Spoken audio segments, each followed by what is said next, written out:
My name is Katie Forbes. I'm a doctor of pharmacy as well as a licensed pharmacist in the state of Indiana. I'm also a preceptor for Butler University for pharmacy students in their last year, so APPE rotations. I'm a lesbian, I'm autistic, and I'm a voice for those who are often silenced, minorities and the LGBTQ community. So I've seen a lot of things in the news recently that's pissed me off, particularly in Indiana, with regard to restrictive abortion and trans youth laws. I know a lot of schools don't go over transgender healthcare or even talk about the healthcare disparity with transgender patients, so I'm going to kind of dive into that in a few videos. Some transgender patients don't experience gender dysphoria, but a lot do. And some patients don't want to start or be on hormonal replacement therapy, and that's also valid and fine. A lot of trans patients don't feel comfortable going to their healthcare providers. They often delay or avoid seeking out therapy altogether due to the healthcare discrimination as well as lack of education that we're currently seeing. I wanted to drop this website. So OutCare is a website that allows patients to find providers that are educated on LGBTQ healthcare.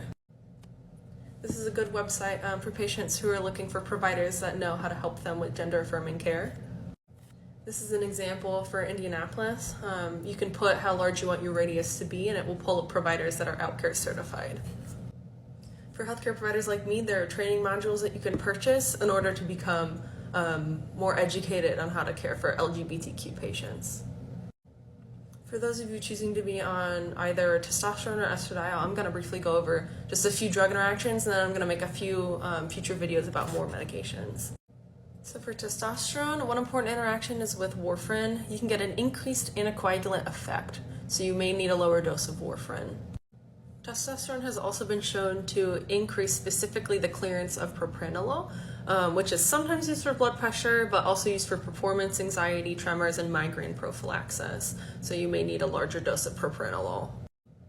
And although not a lot of patients are on sulfonylureas like glimepiride and glipizide, you can have an increased hypoglycemic effect. So it's important to monitor your blood sugar with concomitant therapy. So estradiol has a few more interactions, given that it's a 3A4 substrate. It's a major CYP enzyme. Some medications like carbamazepine, phenobarb, phenytoin, or rifampin, those are going to decrease estradiol levels. Inhibitors like sertraline, Prozac, diltiazem, verapamil, some azoles, macrolides, those are going to increase estradiol levels. It's important to know that inhibitors are going to have a faster effect versus inducers. This has to do with transcription and translation. Alright, this is a video about hormonal replacement therapy and the medications that trans masculine and trans men are usually taking. Alright, so the mainstay therapy is testosterone. Most patients are on the injectable therapy. It's relatively cheap. Testosterone comes as propionate, enanthate, cypionate, and undecanoate. I've never seen anyone on undecanoate or Aved. It's restricted under a REMS program due to pulmonary oil, microembolism, as well as anaphylaxis. But they all basically differ by half-life. Most patients are on cypionate. It comes as a single-use container as well as a multi-dose container. Testosterone is a Schedule III controlled substance, so state laws are going to differ with regulations. Some patients who don't like needles use the testosterone gel or pump, androgel. It's important to know that this is flammable. It's also important to know that you need to be careful with contact with other people with it because of how readily absorbed it is, so you got to be careful with your clothing. It comes off on your clothing. You need to wash your clothes if you're going to share clothing. I have very few patients that use the daily patch because of how expensive it is. It can be about $600 a month. For therapy monitoring, you want to monitor hematocrit. This is because testosterone increases red blood cell production. This can pose as a thromboembolic risk. It's important to monitor testosterone levels to make sure that they're in the adequate range, and some providers will also monitor LH and FSH. These patients may be at an increased cardiovascular risk, so it's important to monitor, of course, blood pressure, lipids, and glucose. Normally, you would already do that at annual visits. Transgender patients are already at an increased risk for poor cardiovascular health outcomes. This is due to intersectionality as well as the disproportionate social disparities and discrimination that can cause poor health outcomes, both mentally and with job insecurity. Cervical exams as well as pap smears are still necessary for trans masculine and trans men. This can be an uncomfortable topic for some patients, so you need to approach them with care.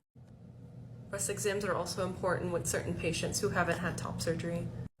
The last slide as well as this one were taken from some PowerPoints that I had during school. This is a general timeline of when to expect the development of male physical characteristics.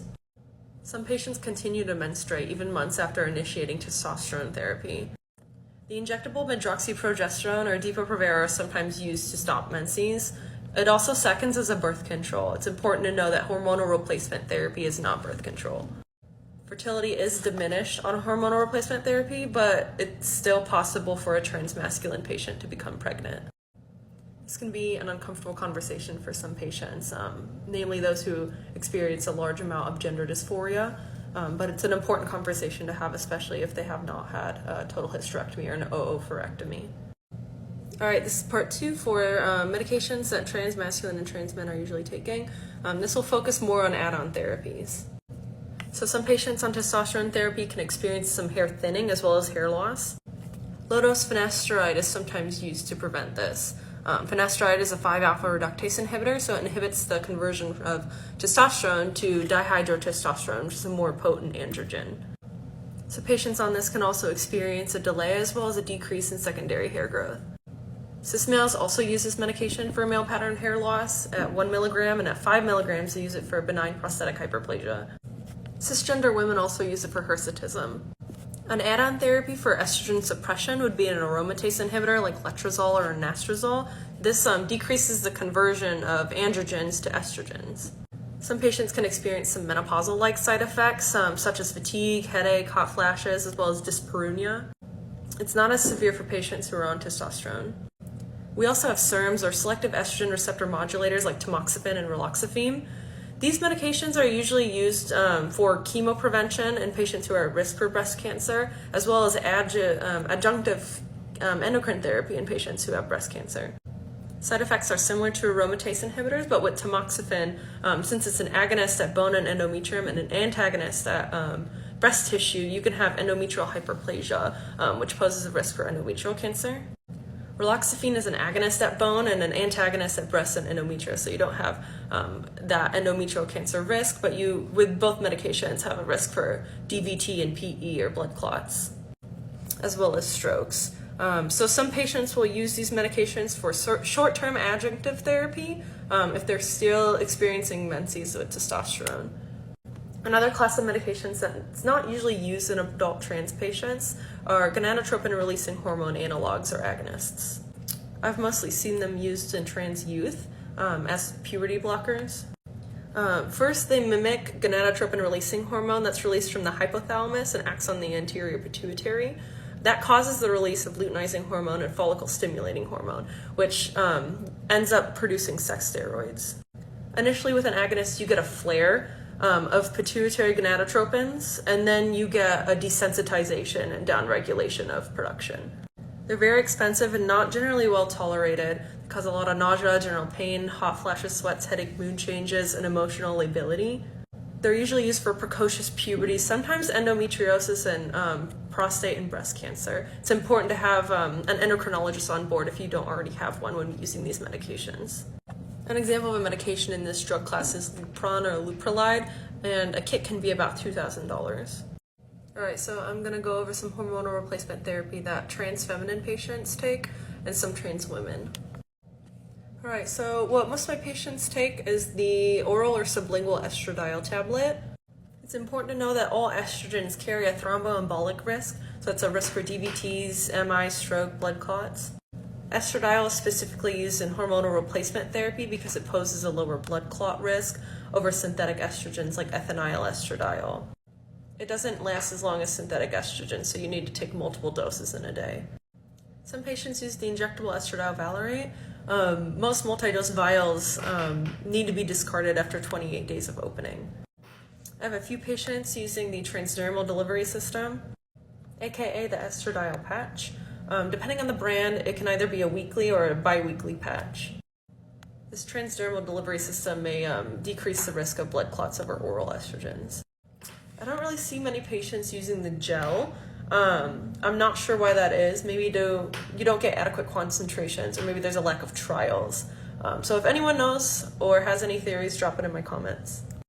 So this is a chart from my notes on when to expect the feminizing effects of estrogen therapy. It's important to remember that hormonal replacement therapy is not birth control, and trans patients on estrogen therapy still have reproductive potential. Fertility is diminished, but without an orchiectomy, it's not non-existent. As a healthcare provider, this discussion can be very unsettling for certain patients, especially if they're experiencing a large amount of gender dysphoria. Some monitoring parameters are electrolytes. I'm going to mention this when I talk about spironolactone next, as well as estradiol levels in the blood. So you want to make sure they're within therapeutic range for a patient. Some providers will also monitor LH and FSH. Breast exams are also necessary for trans women on estrogenic therapy. So for add-ons, spironolactone is usually used. It's an anti-androgen as well as an aldosterone antagonist. It's a potassium-sparing diuretic that patients use sometimes for blood pressure or heart failure. Some providers will choose to add this on much later after starting estradiol therapy due to concerns of premature breast bud fusion. This can cause reduced breast development long-term. A lot of patients get really dehydrated on this medication, especially if they're tapering their way up to higher doses. It's also used for hirsutism in cis women.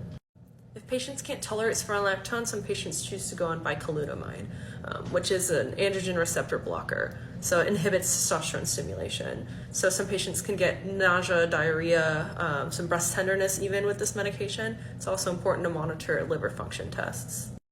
Full androgen blockade in absence of estrogen can bring on hot flashes, low mood and energy, as well as decreased bone mineral density. This is with long-term use. All right, so this is feminizing therapy for trans feminine patients and transgender women. Part 2. I couldn't fit it all in my last video, so I'm going to have a little bit left in this one. So I mentioned that patients will either be on spironolactone and sometimes bicalutamide as androgen blockers. Some patients choose to be on weaker anti-androgens like 5-alpha reductase inhibitors. This is more for patients who are looking for partial feminization, and it also can be used as add-on therapy for patients who are on full androgen blockade but still experience virilized features, or those patients who still have some hair loss after complete androgen blockade or even an orchiectomy. So progestogens like progesterone may have a placement in therapy for some patients. There aren't a lot of studies with them, but there are some reports that it helps with sleep, anxiety, and possibly breast development and libido in trans patients. This is a gonadotropin-releasing hormone analog or agonist. I talked about it in part 2 of trans masculine therapy. They're usually used in transgender youth for puberty blockade, or sometimes if patients can't get adequate androgen suppression on alternative therapies. It's a pretty expensive medication and insurance may choose not to cover it. And again, it has some side effects that some patients can't tolerate, like nausea, general pain, hot flashes, mood changes, and headaches. So what I forgot to touch on my last video with estrogen therapy is, again, with the blood clot risk, smoking also poses a risk. And transgender and even queer individuals do have a higher propensity to smoke. So nicotine replacement therapy may be warranted. In Indiana, pharmacists can prescribe this. So there's a gum, there's a lozenge, there's even an inhaler, Nicotrol, you can use. There's a patch. Gold standard therapy is usually an oral and a maintenance, so like a lozenge and a patch. Some patients can also use Wellbutrin. Again, I don't believe that works very well. Or Chantix and varenicline. Chantix, again, off the market, but the generic varenicline is readily available. Some patients do experience some psychiatric side effects with that, as well as nightmares. But that's all for today. Leave a comment if you have any questions, and I'll try to answer them if I can.